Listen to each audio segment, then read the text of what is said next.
नमस्ते पंडित फकीर सती बाबू, आपका स्वागत है ओम शांति आश्रम में। निवेदन है, बोलिए सर, किस विषय पर चर्चा करें? महानता का निशान बताइए। महानता का निशानी है सहिष्णुता, जिसे आप बोल सकते हो डिसिप्लिन, सेल्फ डिसिप्लिन, अनुशासन। जो व्यक्ति अपने मस्तिष्क को अनुशासित किया हो, नियंत्रित किया हो और सही दिशा में ले जाने का अभ्यास किया हो, जिसे हम ध्यान बोलते हैं, मेडिटेशन बोलते हैं, वही उसकी महानता का सबसे बड़ा परिचय है। और वो व्यक्ति कभी घबराता नहीं, सबसे समझदार है, इसीलिए सोच समझ के वो किसी के करीब जाता है। वो व्यक्ति कभी भी सांप को दूध लवा नहीं खिलाएगा, मालूम है ये काटेगा। समझ रहे हैं क्या? और न हो किसी अच्छे लोगों के पास स्वार्थ के लिए जाके चंदन में जैसे सांप लिपटता है लिपट जाएगा, लेकिन चंदन को भी वो काटता है। तो समझदार है, वो जानता है किसके पास जाना, किसके पास जाना ना। और उसका एक जीते जागता उदाहरण बहुत काबिल लोग हैं।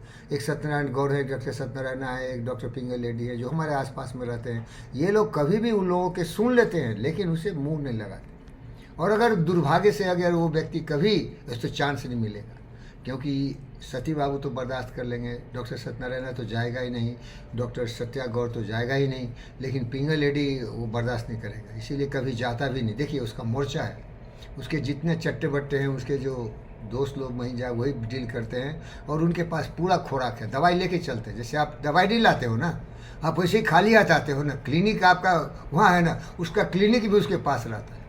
1000-2000 उसके चेले चपाटी, अगर हुसिल बजा दिया ना तो नोच लेगा उसको। तो वो शक्ति तो हमारे पास नहीं है, वो भी बहुत जरूरी है।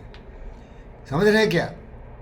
क्षमा सोवती उस भुजंग को जिसके पास गरल हो, क्षमा सोवती उस भुजंग को जिसके पास गरल हो, उसको क्या जो दंतहीन विषहीन विनीत सरल हो।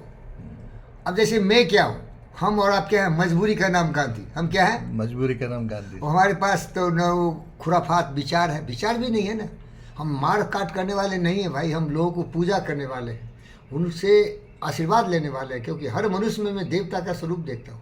सच तो यही है, लेकिन उसका देवत्व सो गया है, उसमें रावण दुर्योधन जाग चुका है, लेकिन फिर भी मेरी नज़रिया केवल देवता को ही देखती है। हमने फोकस किया अच्छाई पर, समझ रहे हैं ना? तो इसीलिए हम लोग तो बर्दाश्त कर लेते हैं, लेकिन सबसे बर्दाश्त नहीं होगा, और बर्दाश्त करते नहीं हैं। छाड़ी मन हरि भुवन के संग जाके संग कुबुद्धि पुजत है, परत भजन में भंग सूरदास की काली कामरी चढ़त न दूजो रंग। मुझे मालूम है कि ये दुराचारी दुष्ट शैतान की औलाद, ये नालायक कमीने कुत्ते नाली के कीड़े बहुत खतरनाक है। ये कोबरा से भी ज़्यादा खतरनाक है। अरे भाई, कोबरा को तो मैं खट से मार देता हूँ। क्या करता हूँ? वो कभी कभी मेरे कैंपस में आता है, जो गार्डन देख रहे हो ना, और हमारे 4-5 जो बेटे हैं, बच्चे हैं, उन पर फू फू करता है साला। हम भगाने की कोशिश करते हैं, नहीं करता है। एक डंडे मारता हूँ, 2 सेकंड में खत्म। लेकिन आदमी को नहीं मार सकते, मार तो देते वैसे ही हम, लेकिन यहाँ कानून कहते थोड़ा ज़्यादा है। नहीं समझे क्या? और उसका विकृति बहुत ज़्यादा होगा, क्योंकि उसके परिजन लोग हम पर हमला करेंगे। इस साले सांप को तो आसानी से मार दोगे, कोई माँ बाप नहीं है, क्योंकि उसका बाप तो मैं ही हूँ। लेकिन नालायक अगर बच्चा भी है तो उसको सर्वनाश करना हमारा धर्म है। समझ रहे क्या? तो देखिए, महानता के लक्षण यही है सर। खोद खाद धरती से है, काट कूट बन रहा है। बोलिए सर। खोद खाद धरती से है, काट कूट बन रहा है।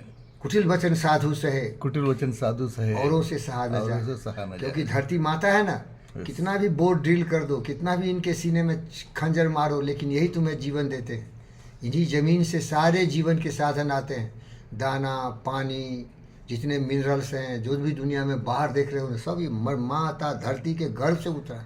लेकिन वो माँ कभी भी इस नहीं करती, मालूम है क्या?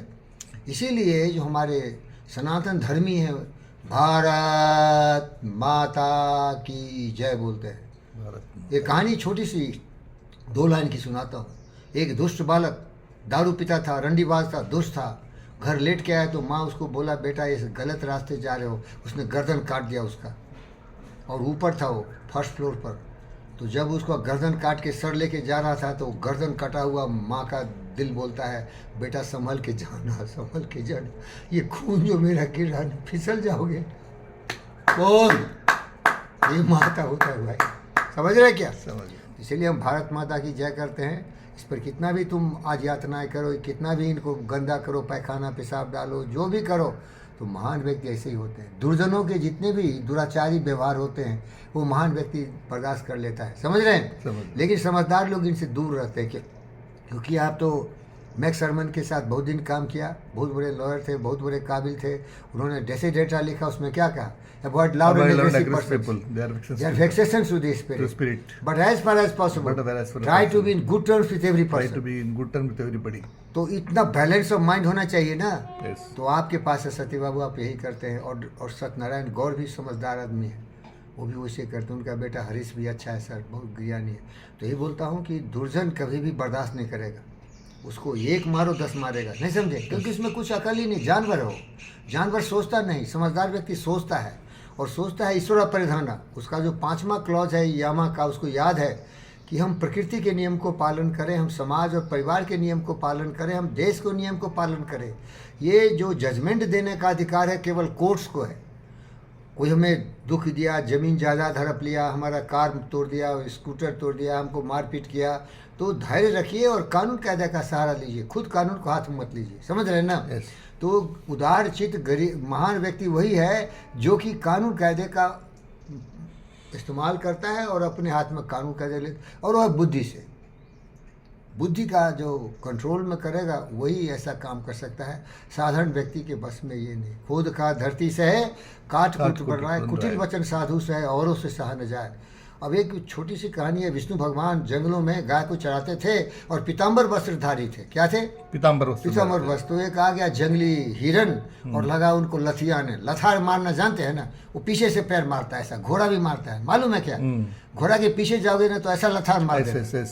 तो इसीलिए कहावत है कि घोड़ा के पीछे और महान आदमी के सामने नहीं जाना, बॉस के सामने नहीं जाना, क्योंकि कब लथार मार देगा घोड़ा और कब डिस्चार्ज कर देगा, तुमको सस्पेंड कर देगा तुम्हारा बॉस। तो बड़ा डर के रहना, तो इसीलिए बच के रहना रे भाई। तो हिरण मारा, लथार उथार, खूब पिटाई किया कृष्ण को। तो कृष्ण क्या किए? पीताम्बर वस्त्र फाड़ उड़ दिया, पिट्ठी उठी सहलाए, बोले जाओ जाओ भैया, काहे कोई कष्ट कर रहे हो। तो उसमें वही कहा कि कुटिल वचन साधु से औरों से सहा न जाए। और उसमें ये कहा, उन्होंने ये कहा, महान व्यक्ति ही दुर्जनों का कोप झेल सकते हैं। साधारण व्यक्ति में तो प्रतिक्रिया होती है। क्या होती है? एक्शन एंड रिएक्शन होता है। क्षमा वरण को उचित है, छोटन को उत्पात। बोलिए। क्षमा वरण को उचित है, छोटन को उत्पात। अच्छा, छोटे बच्चे पैखाना पेशाब भी आपके पेट पर करते होंगे तो क्या मारते हैं उनको? नहीं। वो छोटा है, अज्ञानी है, मूर्ख है। क्षमा वरण को उचित है, छोटन को उत्पात। क्षमा वरण। विष्णु का क्या घटी गया जब मीरग ने मारी लात? विष्णु भगवान मीरग को नहीं मारे भाई। वो सोचे जैसे हमारे 4-5 कुत्ते हैं। क्या बोला आपको सुबह सुबह? ये निबुधन बच्चे हैं भाई, ये भूख ना जानते हैं, इनको पता नहीं है कि सही क्या गलत क्या। 10 लोग आके लठियाने लगे हमें उस दिन, तो ये इसको मासूम को मारने आए थे। बताइए साहब इनको क्या क्या नहीं, छोटे तो उनको काटते। ये काट कूट जो करता है ना, ये छोटे अज्ञानी मूर्खों का काम है। तो उनसे बच के रहिए। ओम शांति। बड़े विशाल है।